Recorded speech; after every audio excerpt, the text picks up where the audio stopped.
Isa lang ang buhay, hindi dalawa. Isang beses lamang po tayong dadaan sa daigdig na ito. Hindi na tayo babalik. Pero tiyakin mo na sa pagdaan mo sa mundong ito ay nagkaroon ng pitak sa puso mo si Kristo, sapagkat tinitiyak ko sa iyo, kapag tayo binawian ng buhay at wala po ang Panginoon sa buhay natin, doon sa libingan pupuntahan natin, wala nang paglilingkod. Kaya habang nabubuhay pa tayo sa mundong ito, matuto na tayong tanggapin ang Diyos sa ating buhay.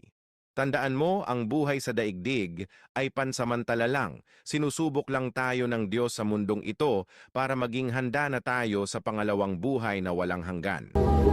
Sa langang buhay, life is short, kapiraso lang. Mga kapatid, lahat tayo may haharapin after physical death. Hebrew 9:27, itinakda ng Diyos sa isang tao ang minsan mamatay. Pagpikit natin, pagpantay ng paa, pagdilat natin, nasa harap na tayo ng Diyos. Ano mo ka ihaharap mo? Harap tayo sa Diyos face to face, eyes to eyes. Kung dito wala kang ginawa sa Panginoon, di ka naglingkod sa Diyos, ano mo kaya harap natin sa Panginoon? Binili tayo sa malaking halaga.